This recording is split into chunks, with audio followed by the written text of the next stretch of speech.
अज्ञानतिमिरन्धस्य ज्ञानाञ्जनशलाकया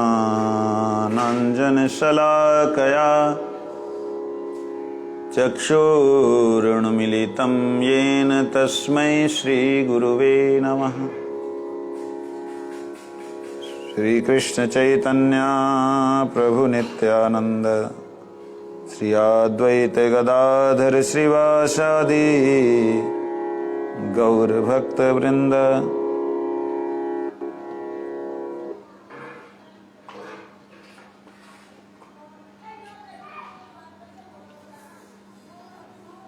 क्या सुनेंगे आज? है?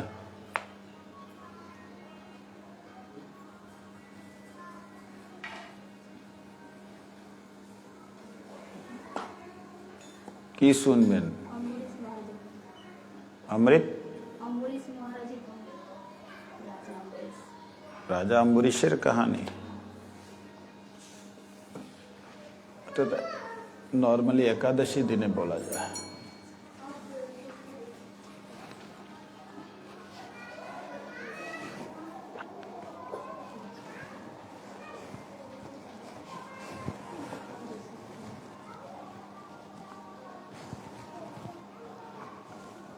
कल हम क्या सुन रहे थे? किसी को याद है? छुपो मत, छुपो मत। कुछ भी याद हो?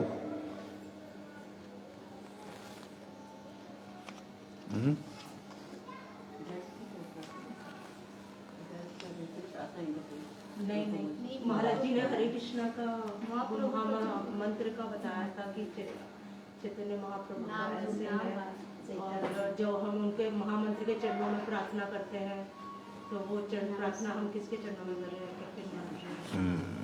सुदीताश्रित जनातिराशय रम्य चिदघन सुख स्वरूपिणी नाम गोकुल महोत्सवायते कृष्ण पूर्ण बपुषी नमः नमः। ये कल हम लोग श्रवण कर रहे थे। आज कल एक और भी बात हमने सुनी थी। काम क्रोध लोभ आदि जो रिपु हैं, दुश्मन हैं, उनको यम नियम आसन प्राणायाम प्रत्याहार या कर्म के द्वारा दबाया नहीं जा सकता, उनको जीता नहीं जा सकता। वो केवल मुकुंद सेवया यदवत् तथा तदात्मा तथाध्यात्मा न शाम्यति। इनको शांत नहीं किया जा सकता लेकिन बिना मुकुंद की सेवा में लगाए। कल हमने ये सुना था। जैसे अम्बरीश महाराज ने क्या किया था? अपने वाणी को भगवान के कीर्तन में लगाया, अपने सिर को भगवान के अभिवंदन में लगाया, क्योंकि इनका काम है, इन्होंने करना है। अगर हम इधर नहीं लगाएंगे तो कहीं ना कहीं तो लगेंगे। मन का काम है मनन करना, माने या ना माने, माने या ना माने, लेकिन मनन करना इसका काम है।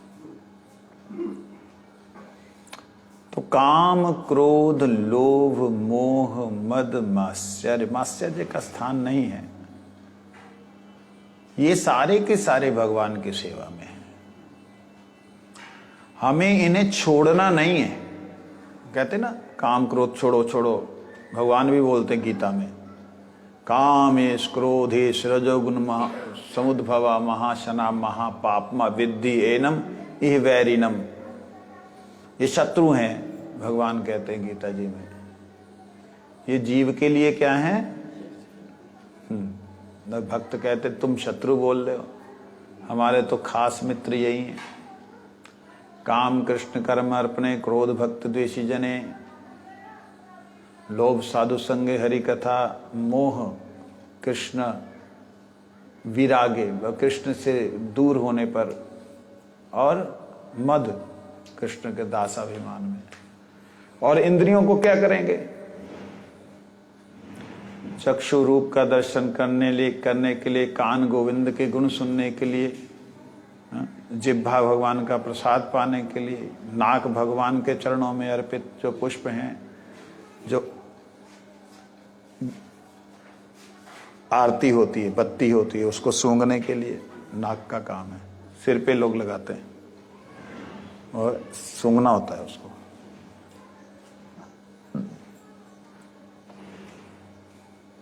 तो अम्बरीश महाराज जी इसके लिए सबसे बड़े प्यारे उदाहरण हैं। कल मैंने शायद नाम लिया था अम्बरीश महाराज जी का। उन्होंने सभी को सेवा में लगाया। कामम तो 10 से न तो काम काम्या, करोर हरिर मंदिर मार्जनादिशु, शिरो ऋषिकेश पदा विवंदने, श्रुतिंचकार अच्युत कथोदय, वचंसी वैकुंठ गुणानुवर्णने, शिरो ऋषिकेश पदा विवंदने, सबको लगाया उन्होंने।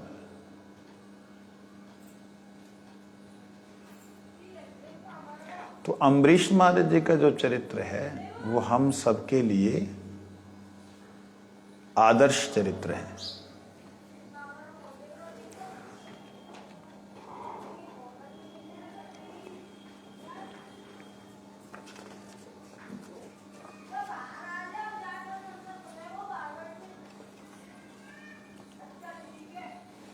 आगे कहते हैं, नैष्कर्म्यम अप्यच्युतम भाववर्जितम, नाशोभते ज्ञानम अमलम निरंजनम, कुतः पुनः सस्वद्भद्रमीश्वरेण चार्पितं कर्म यद्यप्यकारणम्, निरंजन कर्मातीत कबू ज्ञान सुशोभित, शुद्ध भक्ति बिना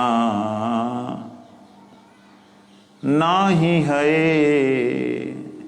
स्वभाव अभद्र कर्म हैल्यो निष्काम धर्म, कृष्णार्पित नैले शुभ नये।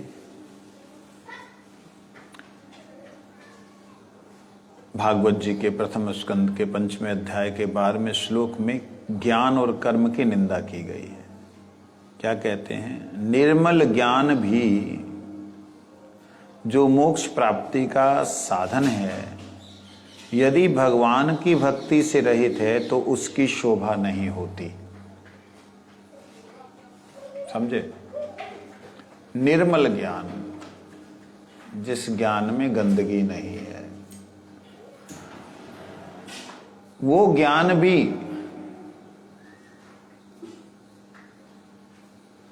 भक्ति के बिना अगर है तो उसकी शोभा नहीं है। ज्ञान भक्ति के बिना है मतलब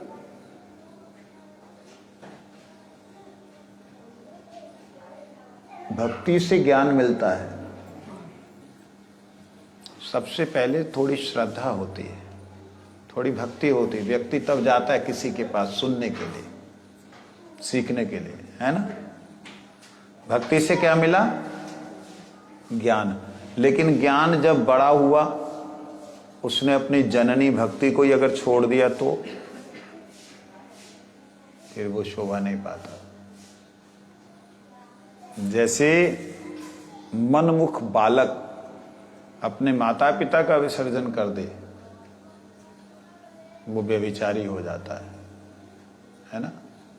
तो वही ज्ञान, जो ज्ञान भक्ति देवी की कृपा से अर्थात श्रद्धा से उसने साधु संग में जाके प्राप्त किया था भगवान के विषय में, वही ज्ञान अगर उसे इस अवस्था में ले जाए कि भगवान कौन, भगवान तो मैं ही हूं, मैं उसका अंश,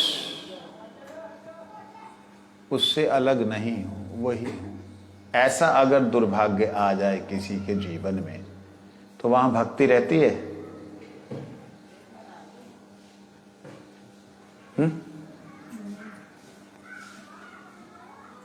हाँ, भक्ति शून्य हो जाती है।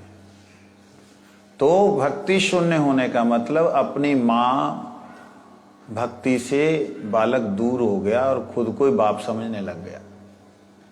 अक्सर होता है ना ऐसे, जब तक बच्चे नहीं होते तब तक जो बच्चे हैं, जिनके बच्चे नहीं हुए, वो माँ बाप के बच्चे बने रहते हैं। लेकिन जब बच्चे होते हैं तो माँ बाप को सोचते हैं कि आपको पता है नहीं कुछ।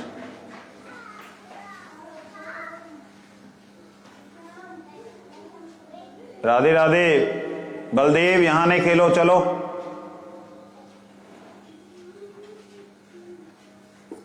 जाओ तो एक बार थोड़ा।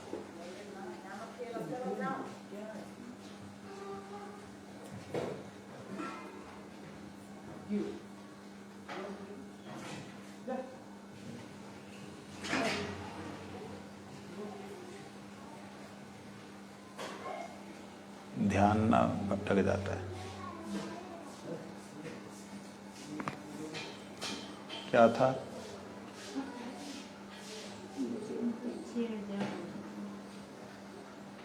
जब बच्चे माँ बाप बन जाते तब वो अपने माँ बाप को सिखाने लगते हैं। ऐसा नहीं, ऐसा नहीं, ऐसा।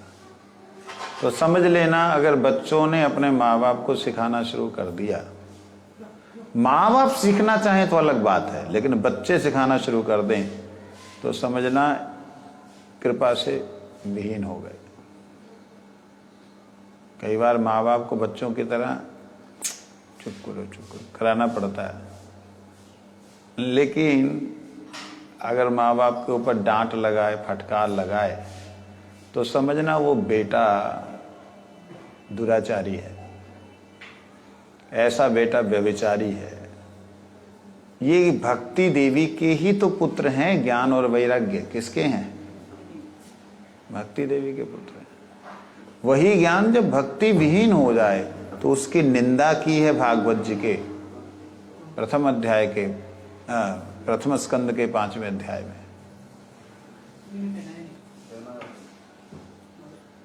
कहते भक्ति से रहित होने पर, भक्ति के बिना होने पर ये ज्ञान की कोई शोभा नहीं। और फिर जो ज्ञान की शोभा ही नहीं है, जो ज्ञान भगवान तक गया ही नहीं, उसका साधन क्या रहा, उसकी सिद्धि भी क्या होगी? दोनों ही दशाओं में अमंगल स्वरूप ही है। दोनों ही स्थितियों में वो अमंगल स्वरूप है। इसलिए कोई हमें ज्ञान की जरूरत नहीं है। तो सब जने उठो, जाओ जाके अपने अपने कमरे में सो जाओ। तो हम तो ज्ञान की बात कर रहे हैं, ये ज्ञान की बात नहीं, ये भक्ति की बात है। समझे? ज्ञान की बात का मतलब क्या होता है?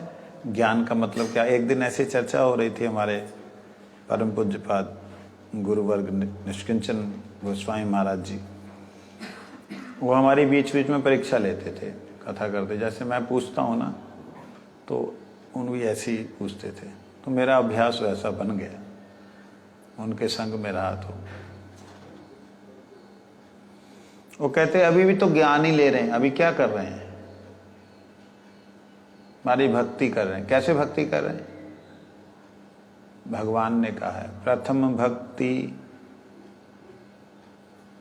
संतन कर संगा, दूसरी रति मम कथा प्रसंगा। पहली भक्ति संतों का संग। संतों के संग में क्या मिलेगा? मेरा प्रसंग, मेरी कथा मिलेगी, मेरी लीला प्रसंग मिलेंगे। ये है भक्ति। भगवान के मुख से कहा। क्यों भक्ति से कहा? क्योंकि भगवान प्रसन्न होते हैं।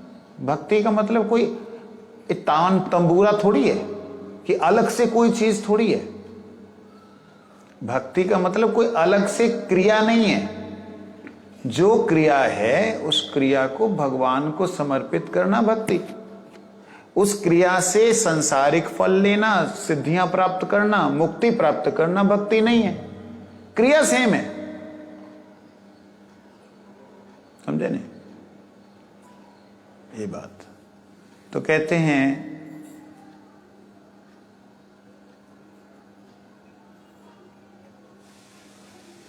जब ज्ञान की ही शोभा नहीं है तो जो कर्म, काम्य कर्म किसे कहते हैं? जो हमारे वर्ण और आश्रम के अनुसार कर्म है, उन्हें काम्य कर्म कहते हैं।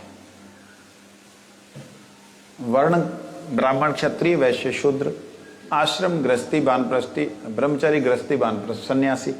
हम जिस भी आश्रम में हैं, जिस भी वर्ण में हैं, जिस भी समाज में हैं, उस समाज के अनुसार चलना हमारी मजबूरी है। इसे काम्य कर्म कहते हैं। क्या कहते हैं? करने वाले काम। लेकिन कहते हैं ये काम्य कर्म जो है वास्तविकता में शुरू में भी और आखिर में भी अमंगल कारक ही है? शुरू में आखिर में अमंगल कारक कैसे होगा? कहते देखो, संसार में ब्राह्मण के कर्म करके क्या होगा? स्वर्ग मिलेगा।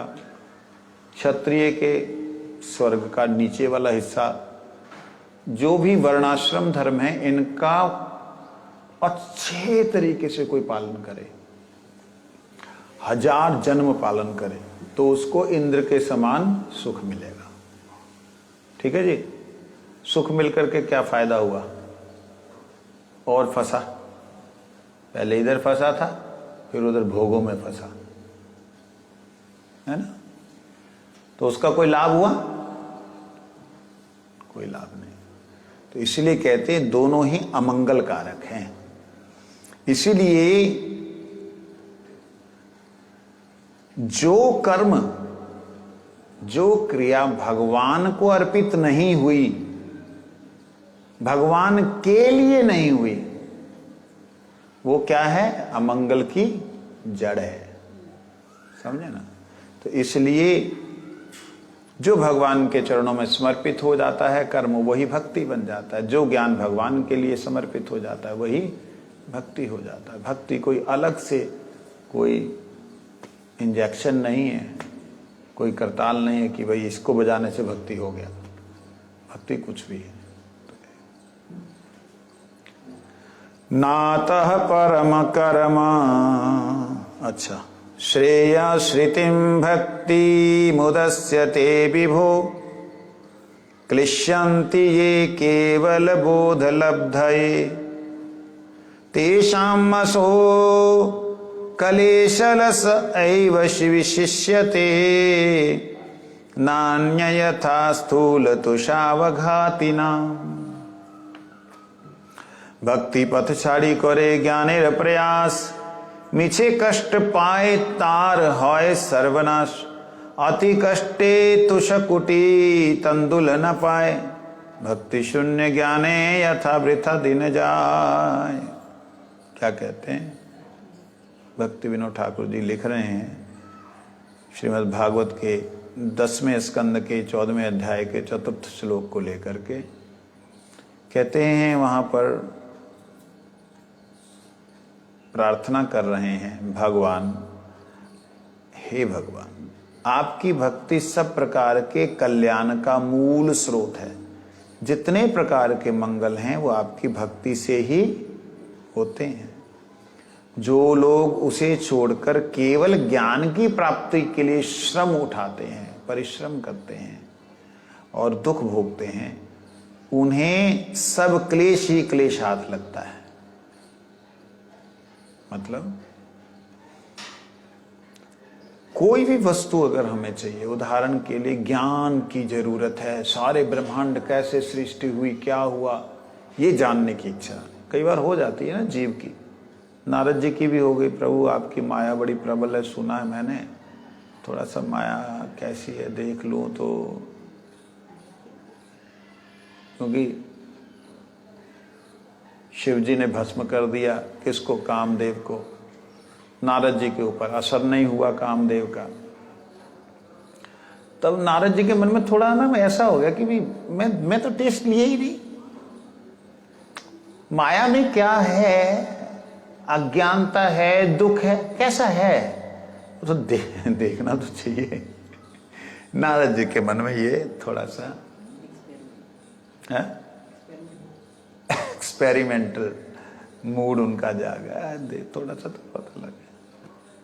अब नारद जी का ये थोड़ी सी इच्छा भगवान के सामने उन्होंने रख दी। प्रभु आपकी माया बड़ी प्रबल है, बहुत सुना है, ठीक कैसी प्रबल है, कैसे लग सकती माया? भगवान का आपका नाम करने वाला जो जीव है उसको माया कैसे पकड़ सकती? भगवान कहते देख तू ज्यादा मत इस चक्कर में पड़, मेरी माया प्रबल है तो प्रबल है। कहते लेकिन प्रभु मेरी समझ में नहीं आया, माया कैसे प्रबल, मतलब एक बार पता तो लगे, देखूं तो सही। अच्छा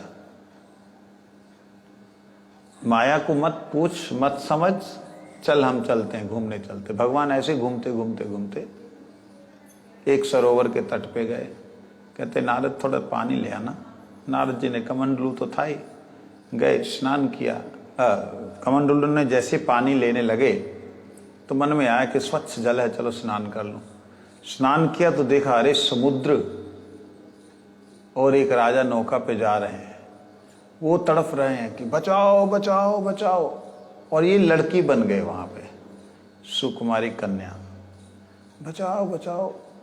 तब उन्होंने, राजा ने आकर के हाथ पकड़ा, बाहर निकाला, पूछा तुम कौन? कहते मेरे को पता नहीं, पता नहीं। अब वो अपना रूप देख करके भूल गए कि वो नारद हैं, नारद जी हैं ये बात को भूल गए, और वो स्त्री बन के अब उसको बोल कहाँ से आई हो? पता नहीं। अरे ये क्या हो गया? पता नहीं। तो तुम्हारा कुछ भी पता नहीं, चलो तुम्हारी स्मृति आ जाएगी। उसको ले आया। अब राजा जो है उसको ले आया, धीरे धीरे राजा को उससे प्रेम हो गया, उसको टेक केयर करने लगा, प्यार हो गया। प्यार हुआ तो बच्चे होने लग गए, 1 2 3 4 50 बच्चे पैदा कर दिए। 50 बच्चे, राम राम। अब नारद जी के 50 बच्चे। नारद जी अब पागल, बच्चों को लेकर के खेलना खाना ये करना होगा। बच्चे भी भगवान कहाँ, अरे जब बच्चा हो जाता तो वही भगवान है, बच्चा ही भगवान बन जाता है। तो बस फिर वो ले करके बच बिल्कुल एकदम बड़ा किया। अब शादियां करेंगी, शादियां होंगी। ऐसे समय में कुछ बच्चों के दिमाग में बुद्धि खराब हुई, कहा कि हमारा पहले बंटवारा करो। राजा मर गया, बंटवारे के चक्कर में भाइयों ने एक दूसरे को मार डाला। और कहते हैं युद्ध हुआ, युद्ध में गए बच्चे लोग, और राजा ने भेजा जाओ अपने क्षेत्र का विस्तार करो। तो जो जाता है वो मर जाता है, जो जाता है मर जाता है युद्ध में। ऐसे करके उनके 50 के 50 बेटे सब खत्म। अब वो जो विधाता को गाली दे रही है, तूने जन्म ही क्यों दिया था? जवानी में मैंने बहू का मुंह भी नहीं देखा, मैंने तो पोते का भी मुंह नहीं देखा, मार डाला तुमने। हे विधाता तू बेअक्ल है, तेरे को अक्ल नहीं है। अगर पता लग जाए किसी को कि तू ऐसा ही क्रूर है तो लोग बच्चों को जन्म ही ना देंगे, तेरी सारी सृष्टि भ्रष्ट हो जाएगी, कोई सृष्टि करेगा ही नहीं। ऐसे देख गालियां देने लगे। इतने में भगवान ब्राह्मण के रूप में आ गए। भगवान बोले, बड़ा समझाने का प्रयास किया। भगवान समझा रहे, देखिए कोई और नहीं, साक्षात भगवान समझा रहे। अरे कौन किसका पति पुत्र है, ये सब मोह कारण है और कुछ नहीं है। तुम कौन हो कौन नहीं हो, तुम्हें कुछ ज्ञात है? कहते ज्ञात नहीं है ये तो, लेकिन ये तो मेरे हैं सारे जो मर गए। तुम ब्राह्मण अपने पोटली लो, यहां से जाओ। कहते ठीक है, लेकिन जो मर गए तो अकाल मृत्यु से मरे हैं, उनका कल्याण तो होना चाहिए। अब माँ है, दर्द तो है ही है। हाँ तो एक काम करो, आप जाओ सरोवर में स्नान करके आओ और हम इसका पिंड क्रिया कर देते हैं। वो गए सरोवर में, जाके जैसे निकले तो देखा अरे श्याम सुंदर बाहर खड़े हैं। वो ये नारद जी लोटा लिए। कहाँ 25 साल बीत गए पता ही नहीं लगा। अरे भैया नारद क्या कर रहे हो, पानी तो पिला दो। पानी भर के लाए, भगवान को कहते प्रभु, कहते क्या हुआ प्रभु, अरे क्या हुआ, अरे मैं क्या बोलूंगा, क्या हुआ क्या, मैं